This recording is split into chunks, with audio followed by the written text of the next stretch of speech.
which means I have none. Let me ask you a question.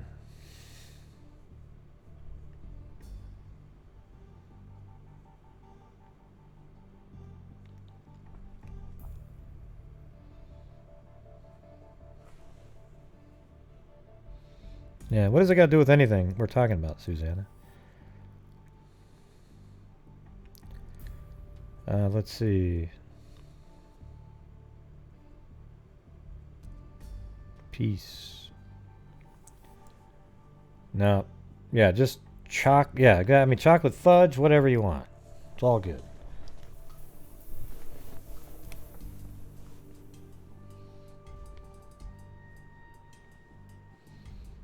Yeah, you like think out loud a lot, even though nobody was even talking about that.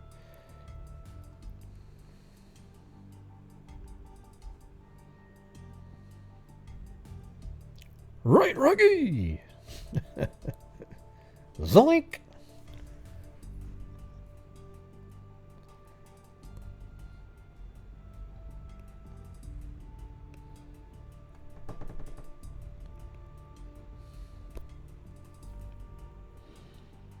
You know, I didn't realize it, but dogs really do that, where they run in place and their legs just kind of go like this, and then finally they get traction and they start moving. You know, like Scooby.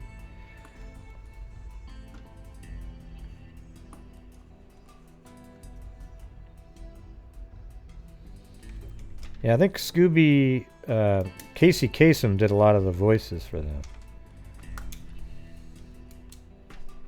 Yeah, because I've done that with, we have hardwood floors, and you call Blue and he'll run in place and then traction kicks in.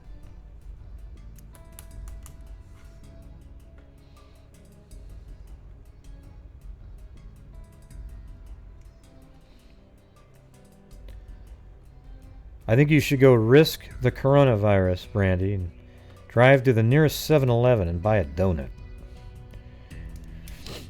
Ah, don't do it. That was a joke.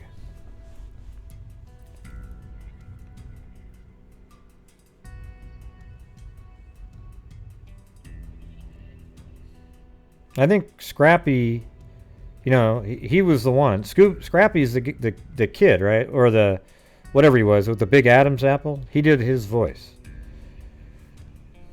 And he also did the Super Friends. He did like Robin or a couple of those characters.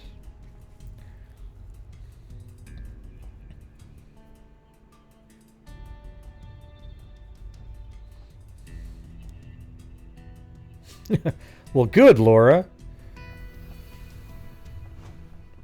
I don't know. Your comment just sounded, it read really badly to me, but you probably didn't mean anything by it. That was Shaggy. Scrappy was a little... Oh, Shaggy. Yeah, oh, Scrappy Doo. Oh, God.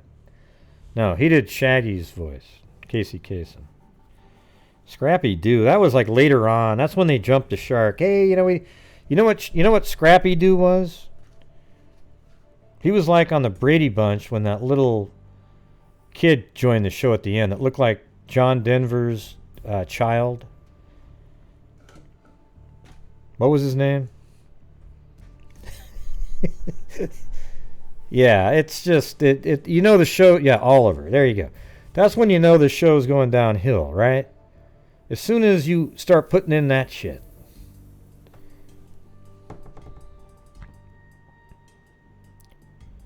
Hey, Yogi. Tell the guy come to tell the chef I want a filet McNunny. There you go.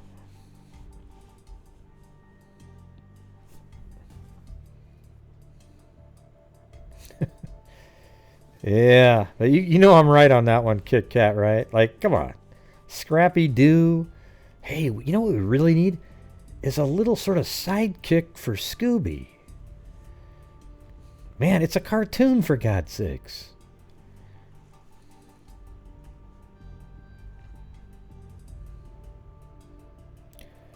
Good night, Wally Gator.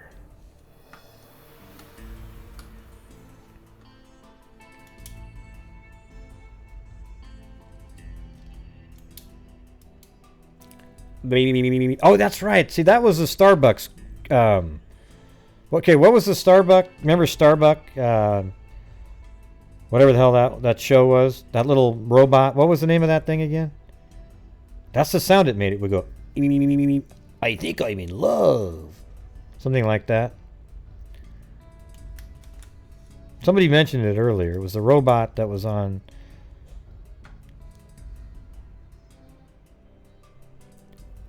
Yeah, Tweaky. Yeah, that's right, Tweaky. Right? I think I got it right, though. I think it went like that. Yeah, Buck Rogers, not Star... Why did I say Starbucks? Jeez. Yeah, Buck Rogers. But look at it. I think I'm in love. Didn't it sound like that? Let me just see this. I got to see like that.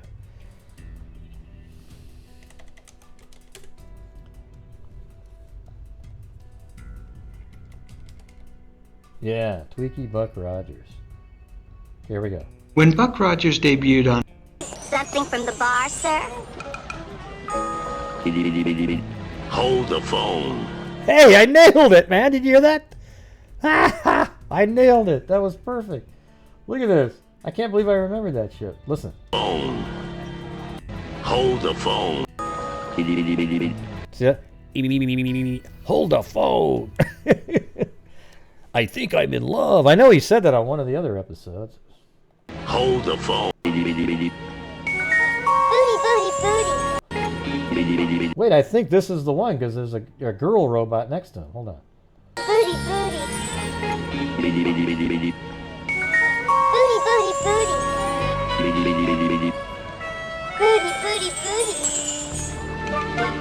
Booty, booty, booty. Yeah. Wow. Okay. So, yeah. See, just looking at that robot served the same purpose as Scrappy Doo and Oliver. It was just a total gimmick. Oh, hey, do you see the little Tweaky? Oh, man. Yeah, Buck Rogers. Well, I'm 54 years old, so I've seen a lot of these things. All right. I'm older than dirt. Okay? And I've seen some old dirt.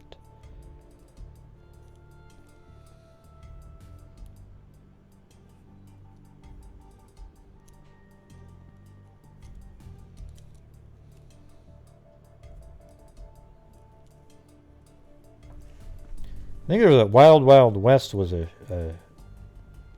show, wasn't it? Yeah, that was a pretty good one. Well, there you go. I think I'm in love. Man, I can't believe it. Just killed it. After all those years, haven't seen it since then, and bang.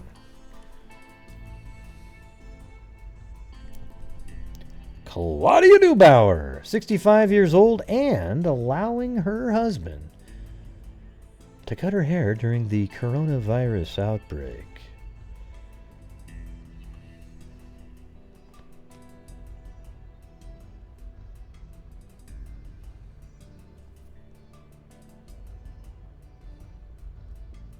Wait, what do you mean? The show Supernatural? Wait, not like Supernatural with those two kids, right? How do they have a crossover with that?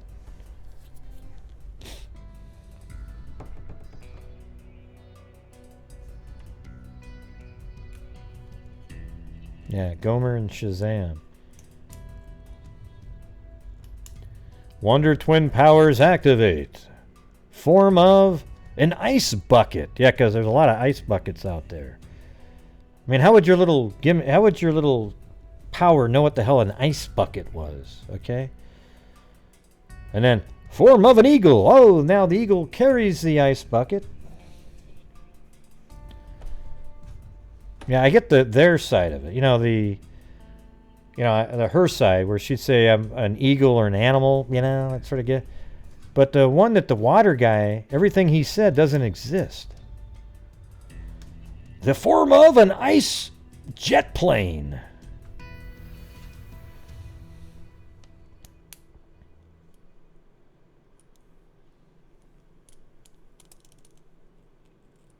Yeah.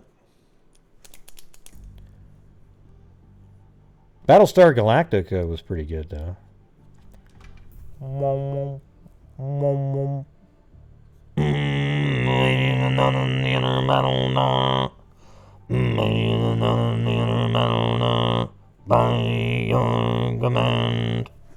There you go.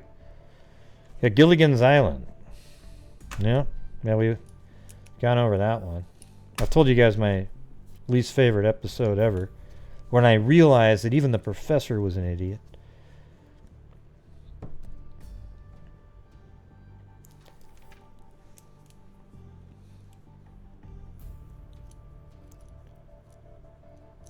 Yeah, when he tried to fly, and the professor didn't notice. That bastard. They could have been off that island years before had they just harnessed Gilligan's flapping ability.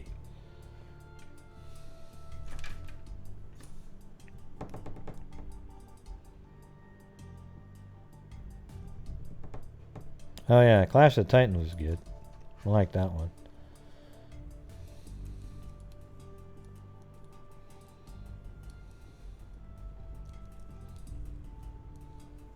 I watched Bewitched, the original one. I Dream of Jeannie. I mean, who didn't watch I Dream of Jeannie? You know what I'm saying?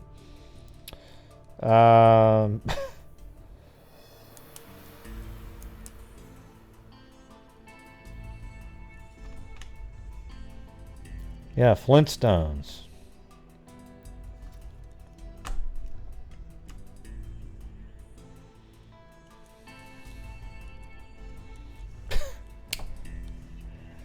Yeah, that's right, William Zambrano.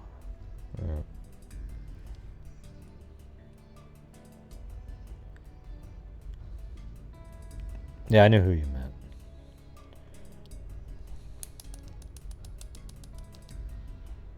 Oh yeah, what was something in the Professor? What was the one with the Nanny and the Professor? Yeah, Nanny and the Professor. That's what I was trying to remember. That was the one with Elizabeth Montgomery, the same person who played Lizzie Borden in the made-for-TV movie.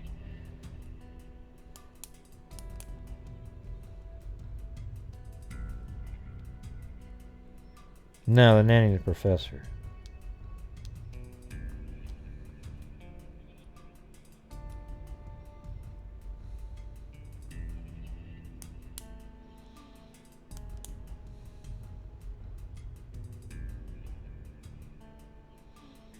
Yeah, well, most of the time I'm about true crime, but tonight I only had the one story to tell, and now we're just hanging out.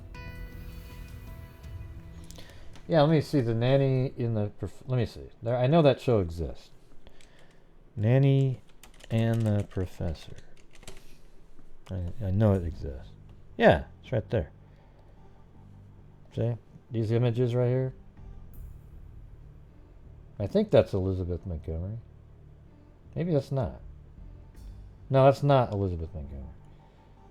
Wait, maybe it is. No, I gotta remember now. Yeah, it is. There she is. Was kind of done with Bewitched. Wait. No, wait, she was Bewitched. By the time Nanny was, oh no, it is Elizabeth Montgomery. Was kind of done with Bewitched, and ABC might have been looking for someone to take its place at the time. No, see, that's Elizabeth Montgomery. Okay, she was Bewitched. That's right. She's the one that played Lizzie Borden. Now, I don't know what this lady's name, but that's Nanny and the Professor. That's weird that the same... Oh, look at that's Lindsay Wagner and Wonder Woman. Get us out from under.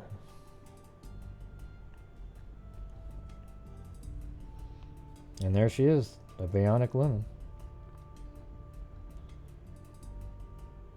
Okay, Juliet Mills, Nanny. So she was Nanny on Nanny and the Professor, right? Was it just called Nanny? What was Nanny and the Professor, though? Yeah, Nanny and the Professor was a charming half hour that was somewhere between Bewitched and I Dream of Jeannie. Yeah, it was awesome. Yeah. And she actually had a British accent. Oh, you guys can't even see what the hell I'm looking at. This is what I was looking at right here. See, that's the lady that played on The Nanny and the Professor right there. And then that is Elizabeth Montgomery, who played Lizzie Borden in the movie. And there's the Nanny again, and there's Lindsay Wagner that played Bionic Woman, and then Wonder Woman right there. I think her name was Linda Carter, right? And I guess that's them somewhat recently. See, that was the whole cast of Nanny and the Professor.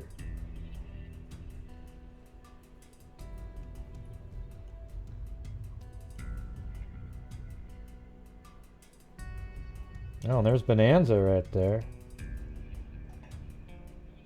No, not Bonanza. What's the name of this one? This isn't Bonanza. It was the other one. What the heck was the name of that one? Shit. Oh, it'll probably say right down here. Bonanza had a whole bunch like Haas and the other people. Gunsmoke. There you go. And look at that. Lee Majors again. The $6 Million Man. That's called Big Valley? Oh, yeah. Nanny almost immediately after Big Valley. So that was called Big Valley, huh? I don't think I watched that one too much. Apparently I should have, though. Just kidding.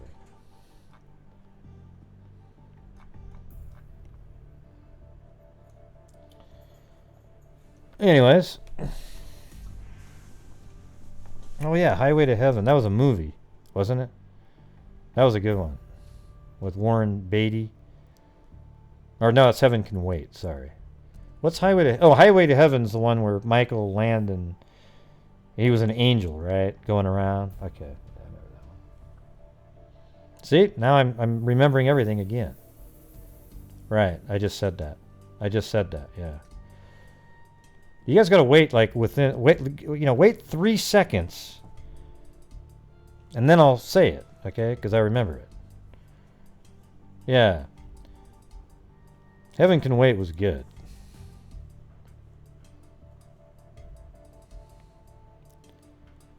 Man, you guys are, you know what I feel like is that you guys are literally sitting there, and when I say something, you type it in, like we're playing a game show. I'll say. Let's see. I mean, this is how fast it is. Let me show you how this works. Yeah, who was that good player on the Chicago Bulls? Oh, yeah, Michael Jordan.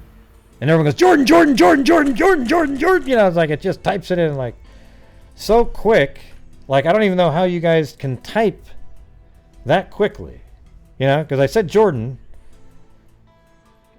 No, I know, I get it, but it's amazing how fast you type that in. It's just it's unreal.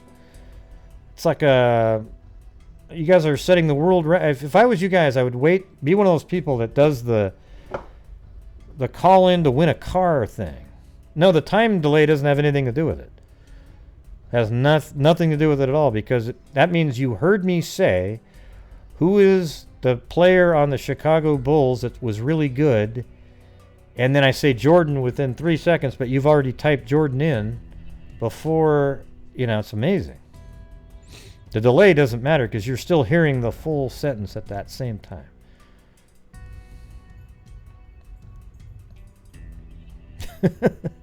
I just think it's funny. I don't know how you guys do it so quick. It's just, I couldn't do it. It takes me a while even to get to the keyboard.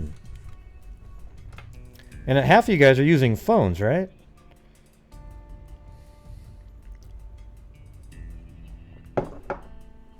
Well, I'm going to you guys should just have a bunch of you get together, and when they have those call-in shows to win a car, just have a bunch of you together and just,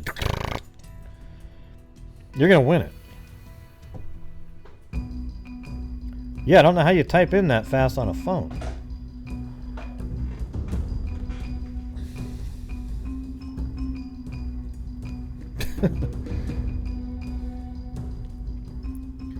Yeah, what was the name of that show where they had Watching a... Scooby-Doo and the A-Team Blue Heart Crown. Yeah, what was the name of the show where they had the genie in the bottle? Oh yeah, I Dream of Jeannie.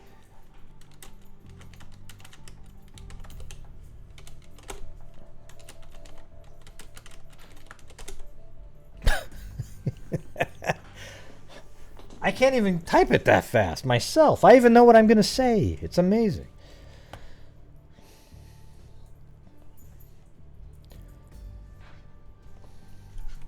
You guys are like world record holders. Or maybe it's girl code that you're actually deciphering what I'm thinking and typing in before I'm done. Maybe I should get my badge now.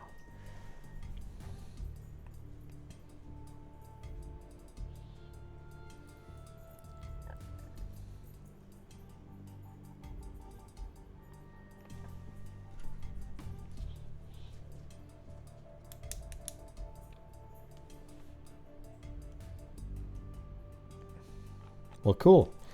Anyways, I think I'm about done tonight, everybody. Oh yeah, Mighty Mouse. Mr. Magoo. I just thought of that one too, because the same guy that's on Gilligan's Island.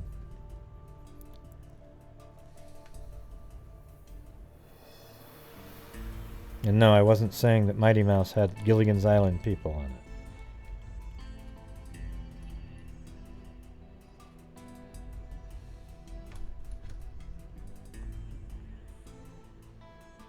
Yeah, Sanford and Son. He always said he was going to have a heart attack. And he's always like, "Oh, here comes the big one. Here comes the big one." You know, they should have the same audio of him saying that, but him sitting on a toilet. It'd be pretty funny, actually.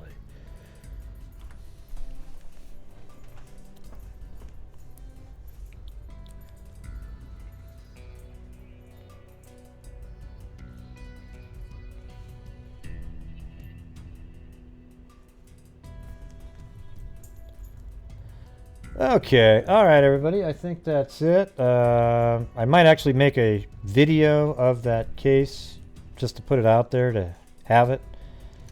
You know what's amazing? You know the video I just made the other day on DJ? Like, it doesn't even have, barely has over 1,000 views. How is that possible? I mean, didn't we go out and share it with everybody? And wasn't it pretty good? You know, it's weird. I don't understand that shit. I mean, we needed to get out there and spread it around. No, I know, it's weird though. Nobody watched it. Like, you guys shared it, but nobody watched it. Like, you shared it and it just sat there. So, it's kind of disheartening sometimes.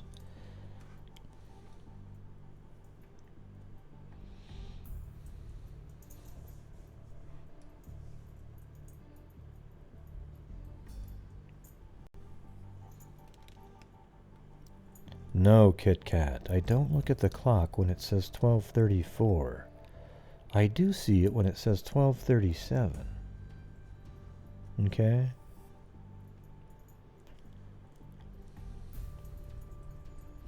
Yeah, maybe we could do something like that. Okay, I am going to end the show here in a second. Gray, that was mean, the way you sort of chuckled. Yeah, just don't watch that. Hey, thank you to Sean Beecham, Cairo, Bitsy Boo, Little Tornado, Cairo again. Saying the shout out to all the amazing moms out there. Humanity would literally cease to exist without you. A true statement. Kit Kat, Meredith McKenzie, Cairo. Miss Skiss, Jenny Penny, Sean Beecham again, Claudia Neubauer, Amy Higg, Claudia Neubauer again, as in Claudia Neubauer, Sean Beecham, Claudia Neubauer again, Kindness Cake, Lily Mel, and Sean Beecham. Thank you.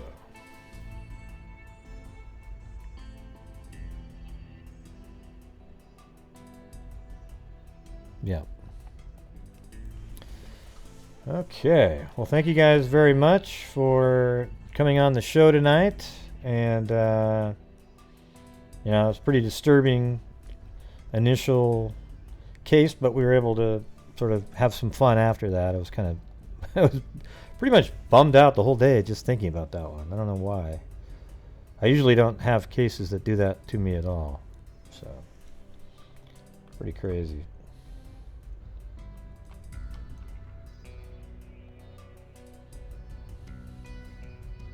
Yeah.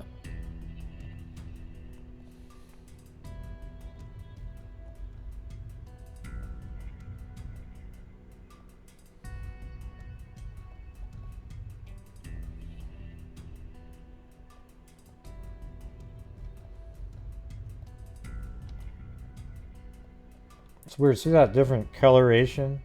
This is the really high quality model, and this isn't right there. See, that's totally different than when you're right there.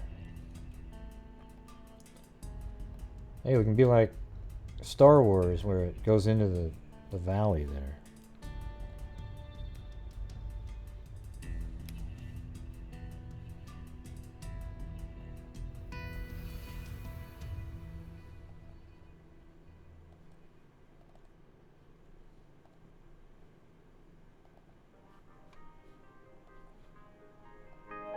Great, turn it up! Great, turn it up! Great, turn it up! Yes, I know. I heard it was low. I turned it up.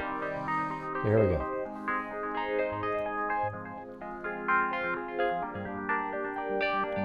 We'll do one lap.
That's just like a drone.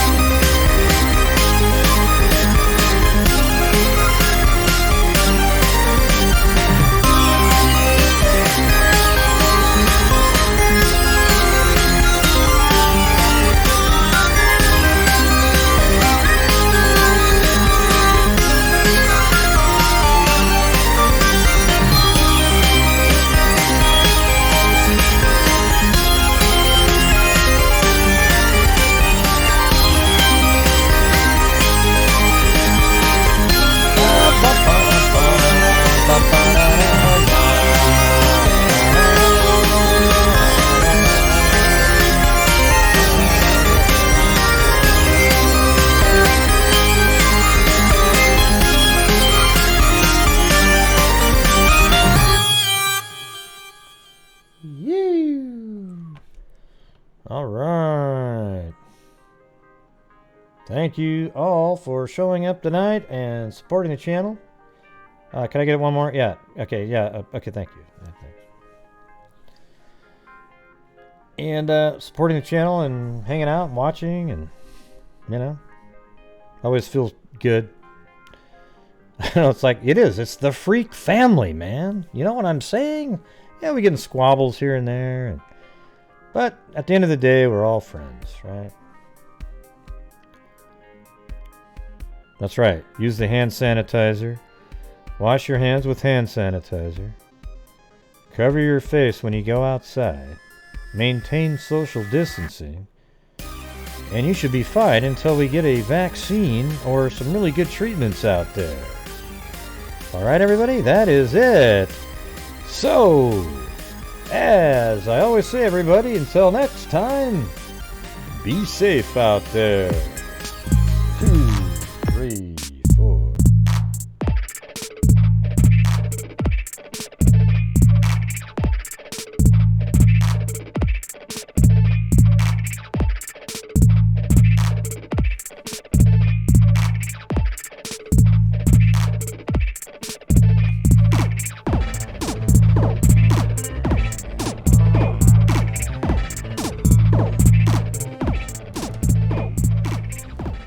Good night, John Boy.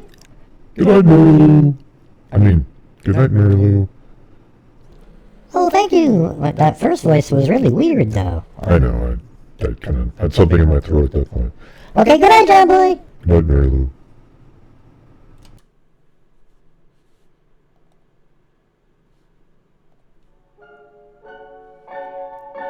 Yeah, I've been doing this true crime thing for quite a while now. And during this whole time, I have not seen one person that is a crime dissector, plug projector. I'm a certified human lie detector. Gonna get ya on a stretcher if you try and play me like an old projector. Crime sector is my nectar. Professor Gray is gonna give another lecture. Crime collector, freak connector, and I'm always gonna be a pop protector. Fool deflector, interceptor, and I'm meaner than a spectre with a vector on his spectre. With all respect, y'all, just remember I'm a temple fucking gesture. Go, I Lori. have no agenda. Go, Lori. I'm no pretender, and I'll serve it to you straight without the blender. And in the end, I'm gonna send ya on a mission to reveal the true offender. Yeah, so I'll just get right back to work. Alright, everybody? Talk to you later. It's weird how we all like that Lori, but not the real one. I know, that is kind of weird. She looks exactly like her, though. Okay, good night, John Boy. Good night, Mary Lou.